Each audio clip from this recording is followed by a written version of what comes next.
Joining us now is the homie, Mike Richman, Locked On Blazers, your daily Portland Trailblazer. He's a big game fan. He loves watching some football. Who doesn't love the big game? What are you eating for the big game, Mike Richman?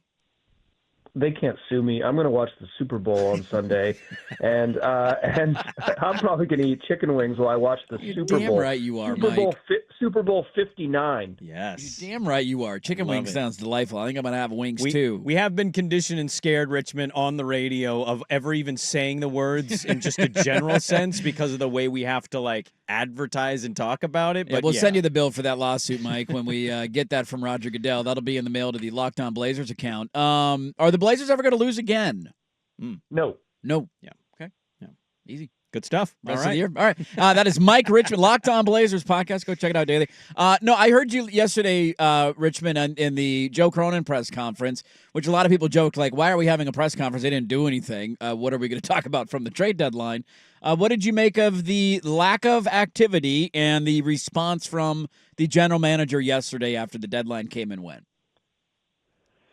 That's what you expected him to say. I think it was a pretty safe bet once we got to, 24 hours before the deadline that nothing was going to happen. They really only had maybe 4 guys that they were reasonably trying to trade.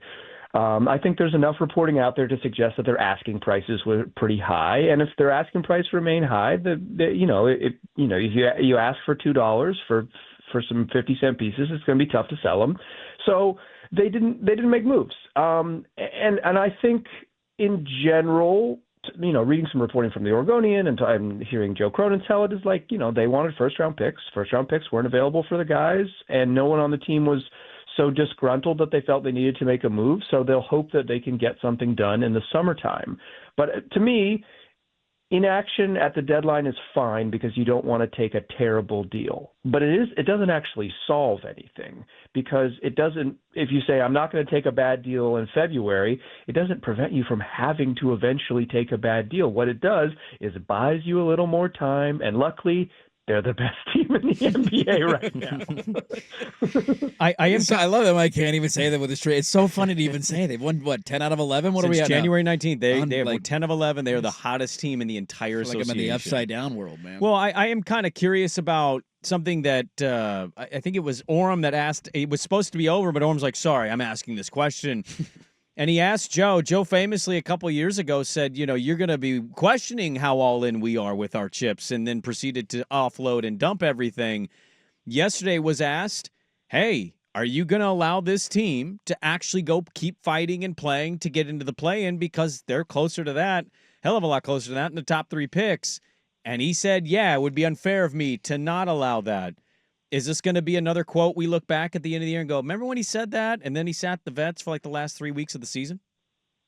I thought that was the most notable thing he said in the press conference too.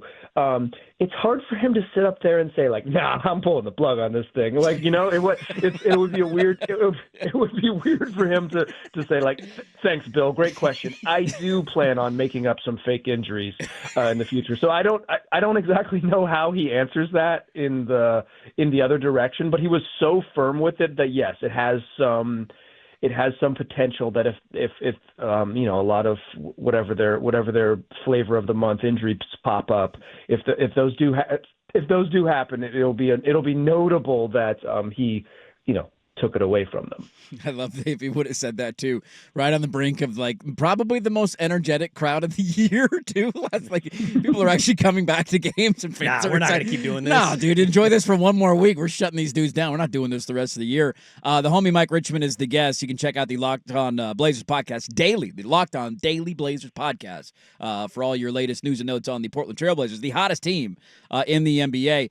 One of the themes that I think fans and I know myself is struggling with is just this idea of 2 timelines. And I don't disagree with the overall sentiment, Mike, of you don't want to take a bad deal right now, and maybe you would have had to attach a first-round pick to potentially get out of one of these contracts.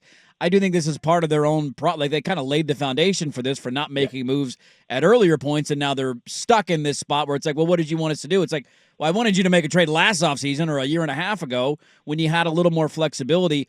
Are we in a 2-timeline landscape right now in Portland? Maybe to some extent. I think they only have one player that is significantly older than the rest of the group. So it's really, we're talking about that Jeremy Grant has celebrated his 30th birthday. Everyone else is, younger than 27. It is hard to have every single player on the team be the same age unless you're the Oklahoma City Thunder. But I do think where they're in a spot is that they haven't carved out obvious routes for their most recent draft picks to have carte blanche to play as much as possible. Well, they're not and ready, Mike. Maybe, but not ready is unimportant if you have certain goals in mind. And it's just it's not necessarily two timelines. It's lack of clarity about what they're aiming for. And a lot of that has been covered up because they're just playing incredible right now. And if you had done this before the start of this run, when they were 13-28, it would have felt very, very bizarre. And I think what I'm having trouble squaring just in my own logic is, how much credence do you give to 13-28, and how much credence do you give to 10-1? What have you learned about Joe Cronin so far? He is not interested in the draft capital haul of the typical rebuild. That is not something that he is interested in. He does not want to play that game because he has not prioritized draft picks and deals. He has sent out draft picks and deals. And if the logic that has followed many other rebuilding teams across the league, which is to hoard draft picks because that's your best chance to get good either via trade or via adding players with those picks, I don't think Joe Cronin subscribes to that. Interesting. What have you made of the way? And I don't even want to get into the whole conversation about where they're coming off the bench and not playing the minutes, because that is a sticking point and a frustration for a lot of people. What have you seen from Scoot and Shaedon this year and the way that they have developed and where their games are at maybe now from where they were from night one of the NBA season? Yeah, Scoot Henderson is significantly better than he was in October. I think he's finally realizing his potential as Turbo Ricky Rubio. And he's just like his understanding of what needs to happen and his patience in doing that on the court is really taking leaps. Like he's not just flying around at 80 miles an hour all the time. He's playing much more under control and with much better decision making, and he's making shots. Like he's been a lot better. Whether he's like an all NBA point guard is probably a little early on that, but he just, for the first time in his career, he looks like a good solid NBA point guard, and he's still a youngster, and so that there's some hope there. Shaedon Sharpe's been up and down. He has moments when he looks like a really talented scorer. He was really good last night, and he has some moments where he kind of just looks like he might be Jordan Clarkson, and bro, Turbo Rubio. And then you Jordan get me Clarkson. The highest of highs, and then you go Jordan Clarkson on my baby Kobe. Like, oh my god. I said he's at times I'm Jordan quoting Clarkson. you. I'm quoting. At times. He is occasionally Jordan Clarkson. Long-term NBA player, I'll note. But like, yeah, it is. I think he's still figuring out kind of where he fits and how he can be the best version of himself. Okay, then let me ask you this. So if you got Turbo Rubio, we've got Jordan Clarkson and Shaedon, what is the ceiling comp in your mind? I know these guys are all different, so like we always do these comps to make ourselves, I guess, make it make sense. But what is Tamani? What Tamani's ceiling is what? Like, who is that player? I'd probably say like Michael Jeffrey Jordan. Oh, that sounds about right. I was going to go Scottie Pippen. I mean, he's number 33, so you got that's where I would go too. Yeah. But how do you not go MJ? Come on. Would you give Clarkson the rookie extension this offseason? No. Yeah. I don't think it makes sense for either side, because what Shaedon Sharpe is going to want is big-time starter money, and the Blazers should say, let's see you become a big-time starter potential before we get there. And I think both sides would be right to hold off. But if the thing is, money's so crazy in the NBA now that if Shaedon Sharpe were to get $100 million contract, it might be crazy sticker shock, and then he'd be underpaid pretty quickly. Do you think that they're going to be indeed like sellers in the summer because it's become another? Hey, it's the next one, Mike. The next go around of movement is when we're going to do it.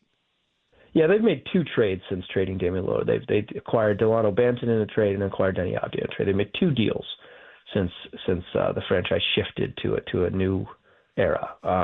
They've been slow. So I don't know. I kind of think no, because I think that what they want for their assets is never going to be on the table, and they are going to ride it out thinking that that the market will improve. And I don't think the market improves necessarily. It just might change. And I think that's what we saw with them trading Malcolm Brogdon with a couple picks.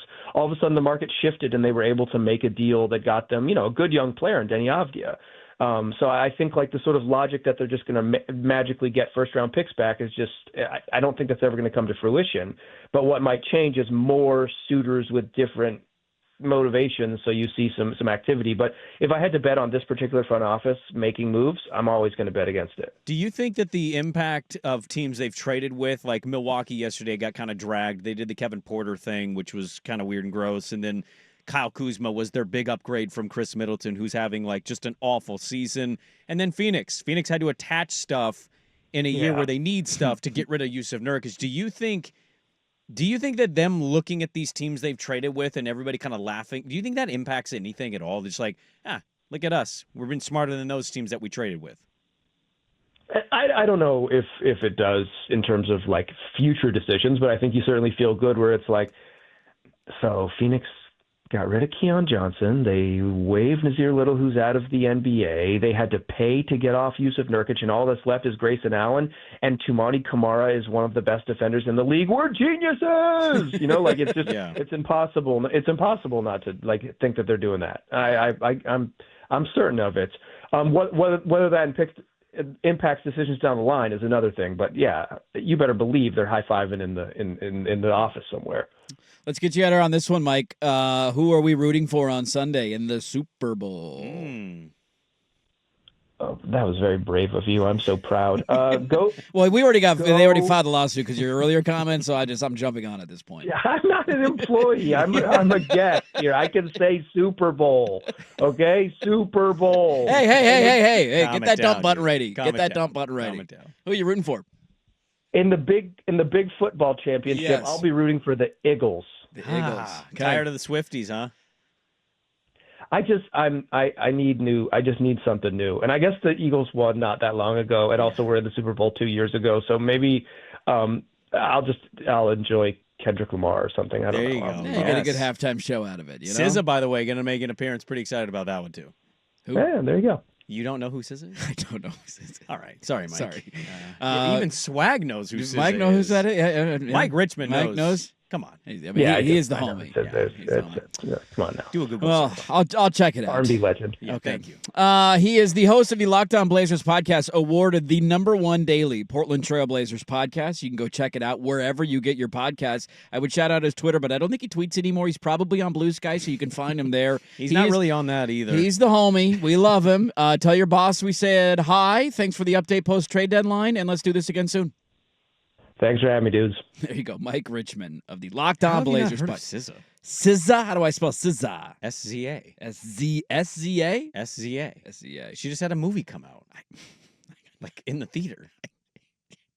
When the last time I saw a movie in the theaters was? Probably some 1942 SZA. American-centric movie.